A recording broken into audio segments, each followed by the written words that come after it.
Friend, अस्सलाम वालेकुम। उम्मीद करते हैं आप लोग सब खैरियत से होंगे। मैं आपका मोहम्मद सुन्नी इम्तियाज। आज की इस वीडियो के अंदर मैं आपको दिखाने वाला हूँ एक्जॉटिक बर्ड्स के जो चिक्स हैं, बेबीज हैं, उसको हैंड फीडिंग कौन सा करवाते हैं और कौन सा फार्मूला इसको फीड के लिए देते हैं और फीड किस तरह तैयार करते हैं और फीड में कौन सा मेडिसिन इनको दिया जाता है। वो सारी चीज़ें इस वीडियो के अंदर मैं आपके साथ शेयर करने वाला हूँ। उम्मीद करते हैं कि आपको वीडियो अच्छी लगेगी। तो चलिए आइए आपको सारी इन्फॉर्मेशन आपके साथ शेयर करते हैं। इधर देख, हाय हाय व्यूअर्स, इस तरह की हाय व्यूअर्स।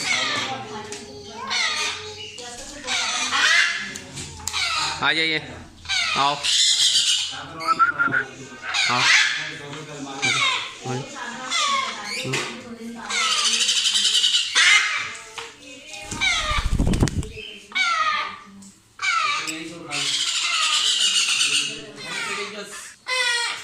हैंड फीडिंग में जो यूज करता हूँ ये केटी का एक्स यूज करता हूँ। इसके अंदर सारे मिनरल्स और प्रोटीन वगैरह सारे प्रॉपर जो है ना मिकदार में मौजूद होते हैं। ये मैं कोई एडवर्टाइजिंग नहीं कर रहा हूँ। आप लोगों को अगर इससे बेटर कोई यूज होता है तो आप उसको यूज करवाएं। जो मेरे एक्सपीरियंस से मैं तो यही यूज करता हूँ। अपने भी जितने भी पैरोट्स वगैरह होते हैं, बेबीज होते हैं, उनको यही फीड कराता हूँ और अल्हम्दुलिल्लाह आज तक इसको कोई इशू नहीं आया। इसको बनाने का सबसे ईजी तरीका है गर्म पानी लेना। गर्म पानी के अंदर आपके पास जितने पैरोट्स हैं उस हिसाब से उसकी उतनी मिकदार में आपको फीड तैयार करना है। फीड तैयार करने के लिए मैं आपको भी बना के दिखा देता हूँ। गर्म पानी मैंने ऑलरेडी ले लिया है। गर्म पानी इसके अंदर डाल देंगे। मैंने आपको पहले बताया कि जितने पानी आपके रिक्वायर्ड है, जितने पैरोट्स है, उस हिसाब से आप जो है फीड तैयार करेंगे। दे रहा हूँ।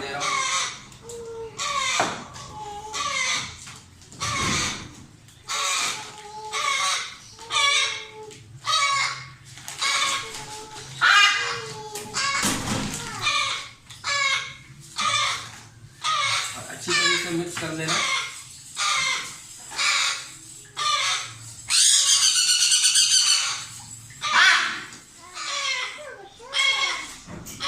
लिक्विड की जो है शेप इस तरह होना चाहिए, ना ज्यादा गाढ़ा ना ज्यादा पतला।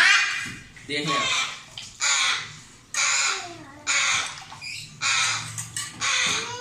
और अब इसके अंदर यूज करेंगे ग्रे वाटर, जो इसको डाइजेस्ट करने के लिए जो है आसानी से जो है इसको खाना डाइजेस्ट हो जाए।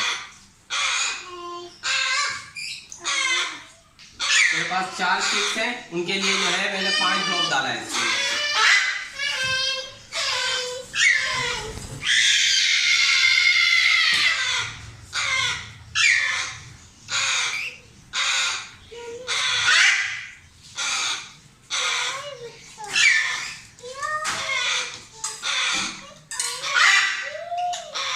और फीड जब आप करवाएंगे इसमें ये ध्यान में रखिएगा कि फीड ना ज़्यादा गर्म हो ना ठंडा हो। नॉर्मल जिसको गुनगुना बोलते हैं उस तरीके का होना चाहिए।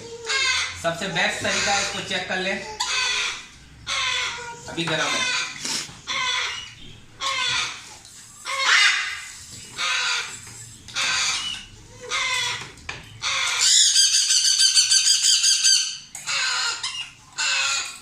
ऑलरेडी सेल्फ फीड पे, लेकिन इसको जब भी है इनको देना पड़ता है।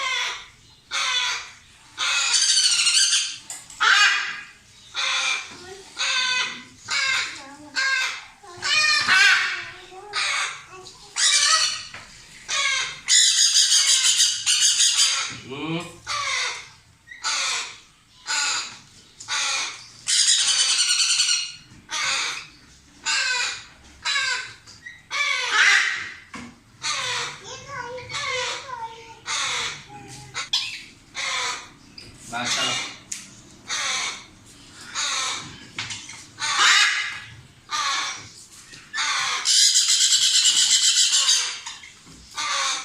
ये खुला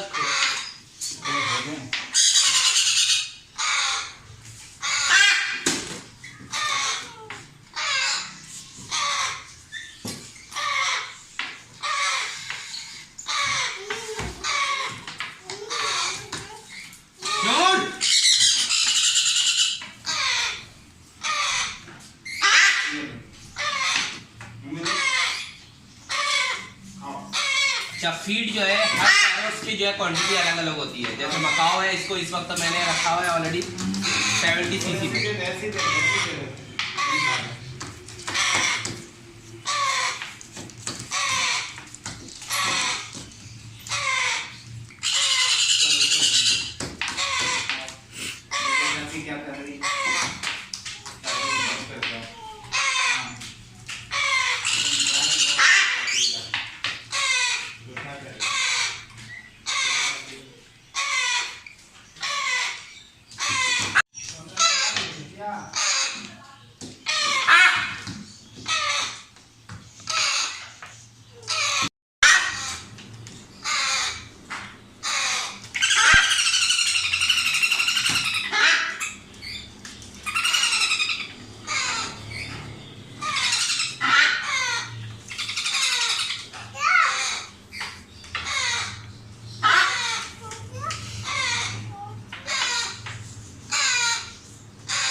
बहुत स्लो जो है सिरिंज को पुश करना, ये नहीं कि एक बैग प्रेशर से जो है आप इसको पुश करना।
इनको जो है हर 8 घंटे के अंदर फीड कराना पड़ता है। उम्मीद करते हैं कि आज की इस वीडियो के अंदर बहुत सारी इन्फॉर्मेशन आपको मिली होगी। वीडियो अच्छी लगे तो लाइक शेयर और कमेंट जरूर कीजिएगा और अपने दोस्तों के साथ शेयर कीजिएगा। मिलते हैं नए वीडियो नए टॉपिक के साथ।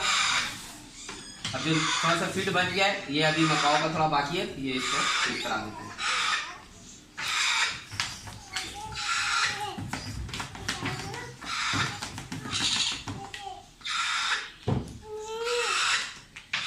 ओके, अल्लाह हाफिज, टेक केयर, बाय बाय।